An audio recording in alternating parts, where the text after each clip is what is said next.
From Washington, this is VOA News.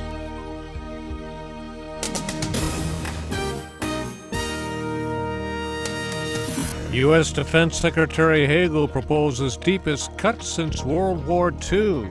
Ukraine orders arrest of ousted President Yanukovych. I'm Ray Kouguell reporting from Washington. U.S. Defense Secretary Chuck Hagel is proposing the largest cuts to the Army since before World War II. It comes at a time when the Obama administration is talking about the need for a smaller, more agile U.S. military force.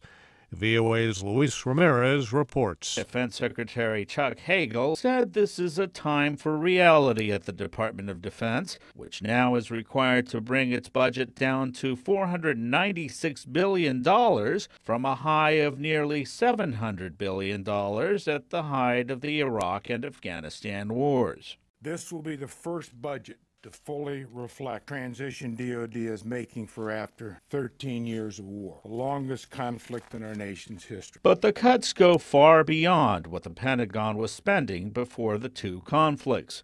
They include slashing an entire fleet of Cold War-era A-10 attack jets and trimming the number of Army troops from the post-9/11 peak of 570,000 to between 440,000 and 450,000, the lowest since 1940. Luis Ramirez, VOA News, at the Pentagon. The proposed cuts still need to be approved by Congress, where they are likely to face stiff opposition.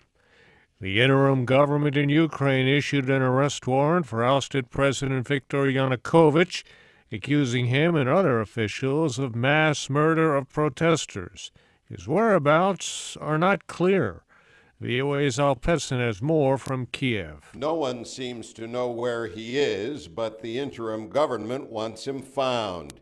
The ousted president made his last public appearance on Saturday at a television station in eastern Ukraine, his political stronghold, and he was reported to be trying to flee the country. But while some in that part of Ukraine have taken to the streets to show their support, it seems no one in the capital expects Mr. Yanukovych to return. Dozens of parliament members from his party have been voting with the opposition since Friday, when they voted him out of office. The parliament elected an interim president, and he wants a new government formed by Tuesday to run the country until new presidential elections set for May. Al Pessin, VOA News, Kiev.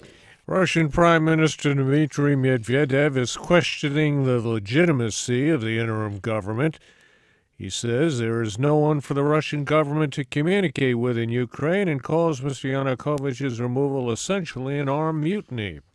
The United States and Britain are warning Russia not to send forces into Ukraine. European Union Foreign Policy Chief Catherine Ashton traveled Monday to Kiev, where she met with Ukraine Parliament Speaker Alexander Turchinov, who was made the country's acting president on Sunday.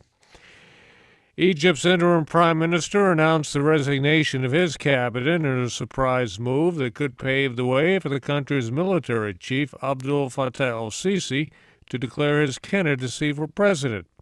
Hassan el-Bablawi made the announcement Monday, but did not give a specific reason for the decision. A published report says Iraq signed a $195 million deal to purchase weapons from Iran, breaking a UN-imposed embargo on weapons sales by Tehran. Reuters news agency says it would include light and medium arms, various types of ammunition, day and night vision goggles, protection against chemical agents, and communication equipment. A spokesman for the Iraqi Prime Minister will not confirm or deny the sale, but said such a deal would be understandable given Iraq's current security troubles.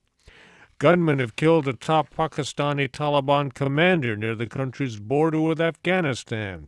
VOA's Sharon Bain has details. Unidentified gunmen on Monday opened fire on a car carrying Taliban commander Asmatullah Shaheen, killing him and several militants traveling with him. According to Shaheen's relatives, the ambush took place in the militant stronghold of North Waziristan.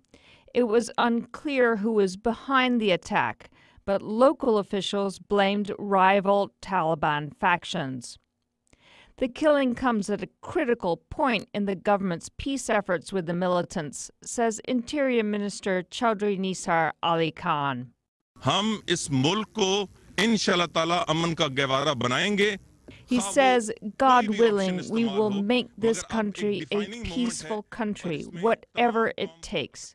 Sharon Bain, VOA News, Islamabad. The United States is urging Uganda to repeal the new anti-gay law that President Yoweri Museveni signed on Monday.